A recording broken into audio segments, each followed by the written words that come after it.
doing, even though we're all exhausted, waiting to take off to Singapore and, quite hungover. So clap for yourselves. You are the strongest ones. Um,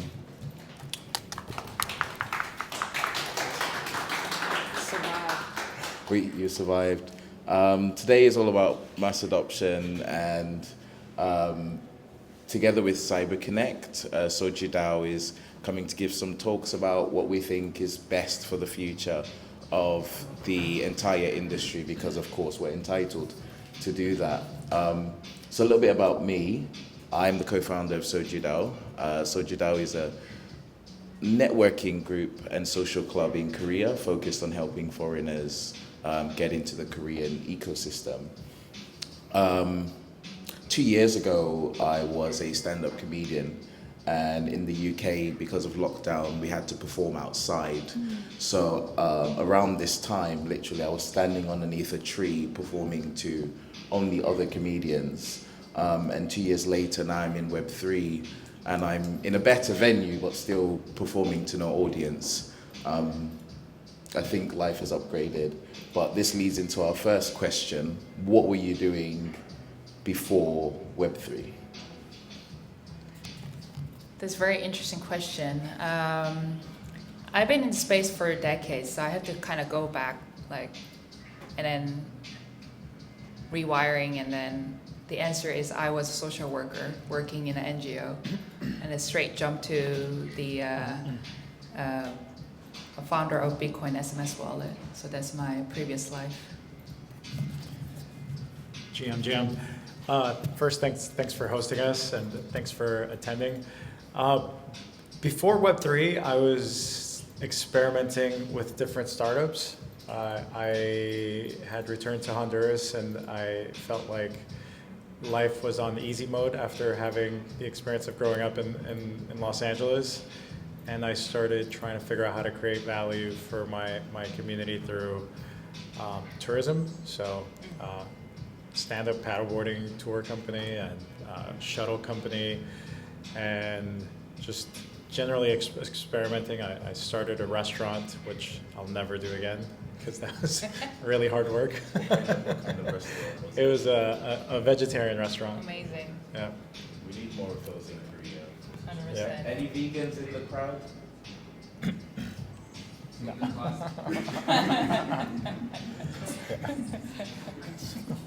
Hi everybody, my name is Yosef. I am from Ethiopia and all over West Africa. What I was doing before putting all my energy into the blockchain space is I was running an immigration program with the New Zealand government and ran it as a startup outside of it. And I was experimenting with this idea of building a network of global citizens by hacking into the nation state apparatus, by taking immigration outside and building cohorts. But then I learned that it's going to take multiple lifetimes to build a borderless world by iterating on government infrastructures, and crypto and everything decentralized made so much more sense as a layer on which we can build a borderless world. That's about me. Hi, my name is Jamin. So I work at DeSpread, which provides comprehensive go-to-market strategies for Web3 projects coming to Korea. So before Web3, I was not. So right out of the university, I started with Web3. So because I think I read the Bitcoin white paper like back in 2016, and I initially got hooked, and I dig deeper and figured out smart contracts and Ethereum and this kind of stuff. So I thought that was kind of worthy endeavor to actually put my 20 or 30 years, make it or break it actually. And even if I fail, I still may have some experiences to interacting with people during my time in Web3 and whatnot. So I just felt I got nothing to lose. So I just straight up started with Web3. So previously, I was working at a certain VC based in Korea, specifically, putting funds into Web3 projects. So that fund was a huge success, but then I figured that VC isn't really not my thing. I wanted to dig deeper and stay closer to the team and what they actually do and their actual growth rather than token tickers and numbers and prices. So I decided to join DeSpread since it's foundation. So yeah, that's where I come from.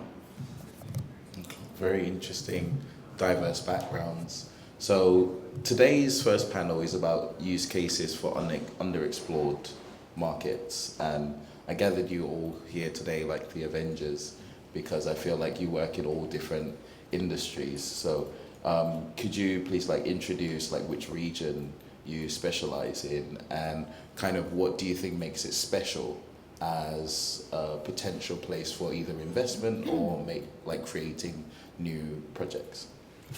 Should we start with whoever come from the furthest? Yeah, who Eva, is you furthest away? So do you want to rock, paper, scissors? Okay. Oh, okay, I'll start. So the question is, what are some use cases that we're working on in our region? More like what region are you working in? Okay. And then what makes it special that you would recommend people to come over here? Perfect. So I've got two answers for this actually. The first is Latin America. I'm from Honduras, and I'm really excited about the opportunity for creating adoption in the region. I think there's the most obvious opportunity is to protect yourself from hyperinflation, which we've seen a lot of in Venezuela and Argentina and other countries as well. And then the second region, I guess we can say, or area that I'm working within is the concept of coordinations. So it's like regen network states. So trying to connect these communities around the world that are working under the same values and trying to adopt Web3 tools to empower their work. Sure. So I'm focused on the African continent in crypto and Web3 and a lot of other frontier technologies. Just a few hard truths I'd like to drop is we talk a lot about mass adoption. One truth is that where mass adoption is happening, where the users are in mass adoption, is not here. It's not in the West, it's not in Europe, it's not in Korea. It's not where the VCs are, it's not where a lot of the infrastructure is being built. If you're really interested in exploring where large number of users are utilizing crypto primitives as well as tools, and that trajectory is growing, it is in places where traditional finance and trust institutions are failing, because that's what ultimately the blockchain is solving for.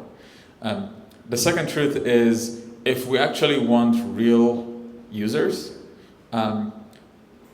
crypto, let's be honest, is actually a plan D in many really developed advanced economies.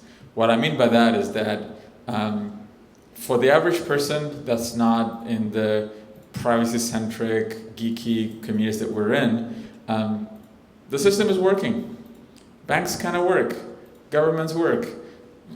People are not waking up in the morning thinking, oh my God, I want to have my money under my pillow so that someone doesn't come and take it away from me, or I need a hard, cold storage for my resources. That's not on top of mind for people, right? So fundamentally, we are not shifting the dial in a drastic way in the places that we're in.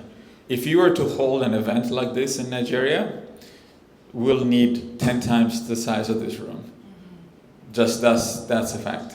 So just keep kind of track of that, and it's kind of boil down on the African landscape. It's 1.4 billion people. To give you context, that is the whole of the United States, the whole of South America, the whole of Europe combined. And we're adding 2 whole Europes in the next 27 years. So population-wise, demographic-wise, that's where it's happening. A lot of crypto use today is primarily for stablecoins. Why? Because high inflation, but also we have a huge forex shortage. There's another pattern that we're seeing with crypto use for actually creating disintermediated trust, where basically governments or banks, institutions, they've not been set up to serve the majority of their populations. What you find people is actually moving to internet native way of building trust. Instead of just doing it on WhatsApp, on Telegram, you're using a lot of on-chain reputation tools and all of that to do so. I'll leave it there, and I will unpack more later. Yeah, and I think Jamie will cover a lot about Korea, so I was going to cover a little bit of Asia Pacific.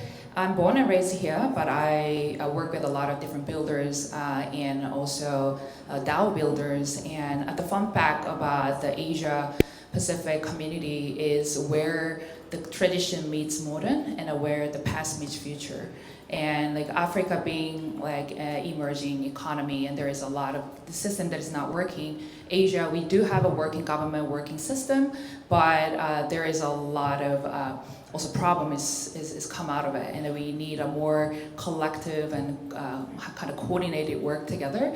And what Asia market is really good at is a consumer product. So like everybody comes to Asia, especially Korea, now to test a different product if you have a consumer good, and a lot of like projects come for the retail investor. So I think what we're really good at is innovating and also like being an early bird for anything there is. And we have a lot of curiosity, and we do have a financial power capacity to buy product and test product and losing it, and but still not actually killing our life, right? So that's a really interesting dynamic market that we have in Asia. Another thing is, I think if we really want to have a mass adaptive future and building some ecosystem and infrastructure for everybody in the world to just create an alternative or a new system, I think we need a way more collective, inclusive story. And what Asia is good at, we know how to build a community, we know how to traditionally govern ourselves in some way. And it's very different a way of doing that in Western Europe. I think some of our friends from Western amazingly good at rational thinking, logical thinking, building amazing technological product, and then having breakthrough. But without Asia's or our other regions' wisdom, I think the whole industry could potentially go to dystopia. So now a lot of my work is how can we create a collective narrative or a framework and a story that we could come up together as a countries and a community that is based on the very long history of community building and DNA. So that's my interest. So those are the two things that I would mention about Asia Pacific. Wow, she just covered everything about Korea, I guess. Almost everything. So actually, South Korea has a population of about 50 million.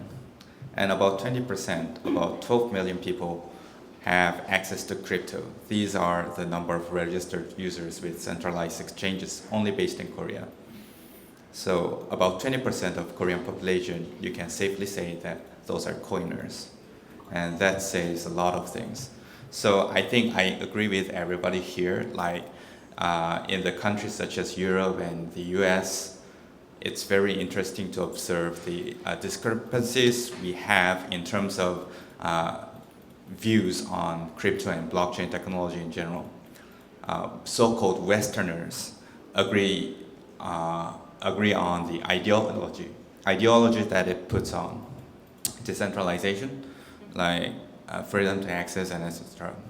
And I think the regions where the infrastructures and social fabric is falling apart, it's all about the utility. So stablecoins you mentioned, and that's a very legit use cases even. I had a friend in Kazakhstan where it is politically very unstable, and he had to actually move over his assets and wealth using Ethereum. Actually, I've seen the cases. So for this kind of regions, it's all about the utility. But I'd say in the countries such as in the Pacific Asia region, such as Korea, Japan, and China, it's about practicality. So we are somewhere in the middle. So we love the exposure to the volatility of this market, whereas we also need the benefits that blockchain technology actually provides: true ownership, immutability, and incensurable access to the network, and etc. So I think I could say how the Korean market is different from the others is that we're in somewhere in between, yet we are relatively wealthy. So we have more disposable income. So we tend to create a lot of liquidity in this global market. Yeah, and since we have a lot of intellectual properties which are successful, these kind of projects are seeking to actually capitalize on what they have and incorporate blockchain in one way or the other. So I think these are interesting movements that we observe. Okay, so now I'm going to ask a really long question because I know people love really long questions. But like for me, building a DAO, I know that like culturally there's a lot to learn from Asia. So a lot of the things that we try to do at Soju DAO is based off like digital ethnic enclaves in different countries and also from isekais, like the Japanese animation. Isekais. Isekai, what is Yeah, it's called the like new world genre. So basically, someone dies and gets reincarnated to a different world, and like there's different power structures and things like that. So I think like culturally, Asia really has that kind of down locked and pat. And where my question is coming in is because kind of like what you said, in Korea, it's a hotbed for kind of testing what's good, reaching the retail investors. Projects just come, jump in, throw lots of money. They know people are going to buy their token, and then they leave.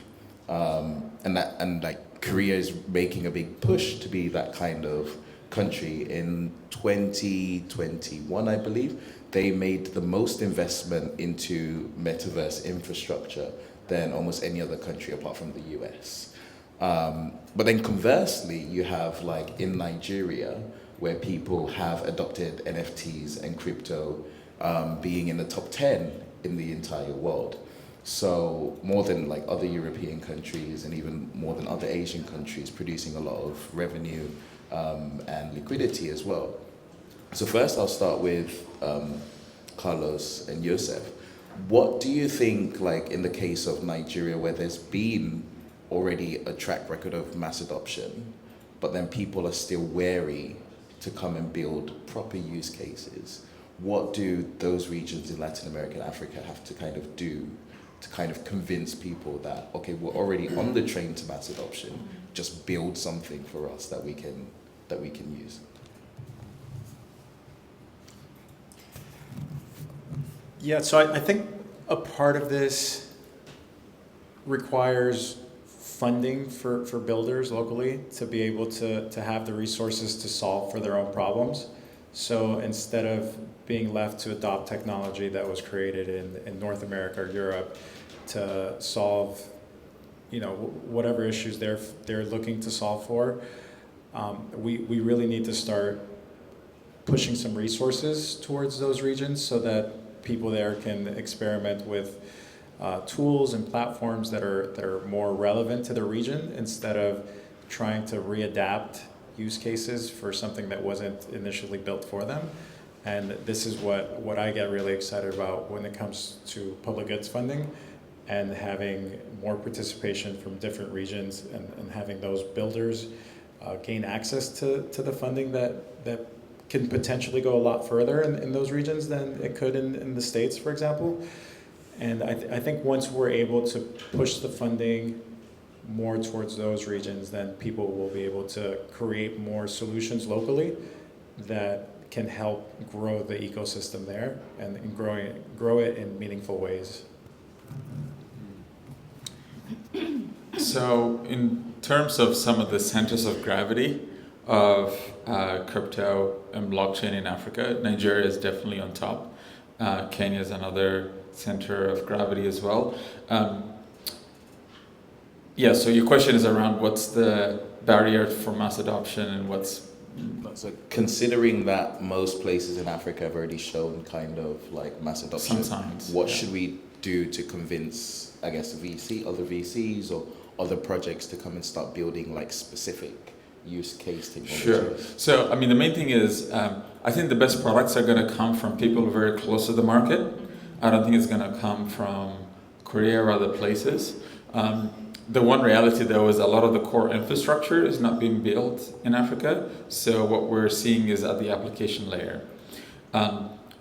Really, if you look at the numbers, real mass adoption at scale really started at the last bull market. And there were so many projects that were built that were kind of a copy of what VCs have been funding at the rest of the world. And a bunch of those projects that don't have real utility have kind of dying right now. And a lot of projects that are being built right now are of strong utility lens. So that's really number one. Number two, I'd say is that I still struggle with the term of onboarding more people because that frame of mind kind of has an expectation of, hey, we want to get hundreds of millions of people to come to the world that we're building versus us taking our technologies and ideals to where the users are. So it's a different way of approaching it. So I think a lot of the patterns that I'm seeing now is folks kind of making crypto tools, primarily in the financial services area, very simple and very easy to use for a normal person that doesn't understand the complexities that many of us are happy to go through because it's kind of second nature for us. So it is really not dumbing it down, but really simplifying it to the point where you can even abstract some of the complexities of it being crypto. So I'm seeing applications that look like a Cash App, but they're actually powered by crypto. You see a lot of big companies like oil and gas companies, manufacturing companies, who are using stablecoins at the back end to do global trade. So it's not just I want to send my money out there. I actually want to run a really well-oiled company in my own country, but it's going to take me several days. I have to go to 6 banks to get the liquidity for me to actually do my global trade, including sending money overseas, receiving payments, and all of that. I can't do that through the traditional system. So I'm seeing projects that are building real products for that. So I think that's the lens that we need. And if you're an overseas VC, it's I think one of the worst things we can do is invest with the frame of, I want to invest in the X of Africa. And taking exact model and template that you've seen elsewhere. Well, the reality is the African market is very, very, very different from other markets.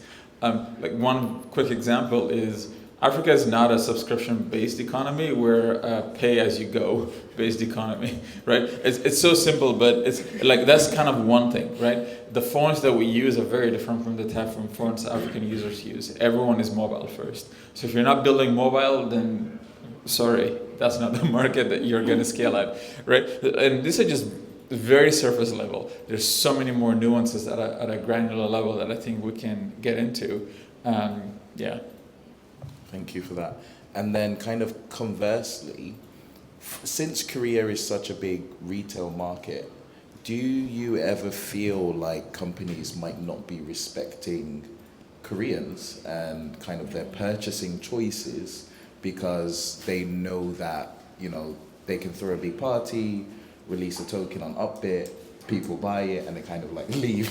And for 6 months you never hear them again. So firstly, how do you ever feel that happens? And secondly, what would you say to those kind of companies to say, turn the tide on the impression of Korea? You mean those companies which issues tokens and launch a project and that kind of come and go kind of tourist companies? We cannot really stop them. It's all about freedom. Anyone can actually, launch a ERC20 contract on the public blockchain, and it is permissionless basically. So anyone can actually do, good things or also bad things or really short-lived kind of bad kind of thing. So we don't really stop that. But then that is why I think the public education is really important in this regard. Perhaps in the part in the Africa and South America, they Web3 people there might be much better equipped with better ideology and alignment together with what blockchain aspires to be. Whereas in the developed countries such as China and Korea, perhaps we are a little bit more naivete in this regard. because we have everything, infrastructure very stable, fast internet connections, and easy to live public transport. Everything is kind of okay. So we tend to be a little bit more naive when it comes to ideological, approach. That's why we tend to direct our funds to the protocols wherever most money might be, actually. But since this is very important part of this industry, that not only just me as a person, but DeSpread as a team, we are really committed to provide as much education as possible so that general Web3 public in Korea will be well aligned with public blockchains, which wants to build something good, something that adds value to the global economy and society. So yeah, that's basically it. It's not that those companies need to be imposed to do something or compelled or prohibited from minting tokens. It should be the users who actually need to know which is better. So basically buying ETH is better than Clay, perhaps. Thank you, Jamie. I think there's a few things about Korea ecosystem. I think we do have amazing engineers and obviously great developers who can actually do architect, not like just entry-level developer, but have more seniority and they can manage people, and they're very, very diligent. That's something about Korea and Asia in general. But I think what is stopping us to go beyond the retail market and so on is like a regulation issue. And I think it's just so big, and I think our regulators are thinking not holistic enough and what's the good for the country and nation, and they're just thinking about like protecting investor, and that's one thing, but there's way more things that they can do. And I mean, although a lot of Asia country, especially Korea, China, Japan, all of it, like especially Northeast countries, are investing in their money into R&D of blockchain technology, which is very welcome. But I think that has to go together with open regulations and more builders to do something more innovative. Otherwise, it's still going to remain a little bit limited in some sense, and as we don't have a clear reason why we have to use a blockchain, right? So if we want a real mass adoption and keep producing and building the amazing product, whether infrastructure or application level, I think that everybody has to kind of work together, which we are in very unbalanced, like kind of like a population of democratic and aspects at the moment. Thank you. So I think we're getting towards the end, so we're going to wrap up. A very spicy question. What's your favorite Korean food? Amazingly, just in 0.25 seconds, my head saying tteokbokki. I haven't had my tteokbokki here since I arrived here. Weird. I'm big fan of the hand-cut noodles at the Gangwon market. That was really, really good. Mine is ori bulgogi, from Busan. Wow, it's a really weird question to get. Actually, I think I'm the only 100% Korean in this panel, so I'd go for. I'm 100% Korean. Okay, sorry about that. I thought you were kind of American-born Korean or something like that. Okay, I'm Busan born and raised. Nice. My first go-to choice whenever I come back to Korea from foreign countries for some time might be black pudding soup. Nice. Yeah, I think that'll be it. Black pudding soup. That's like sundae. Oh, yes. Same. So just quickly, if anybody has any questions for real, you have the floor. Wonderful enthusiasm. Otherwise, thank you everyone. Thank you to Songyi, Carlos, Yosef, and Jimin. Please give them a big round of applause.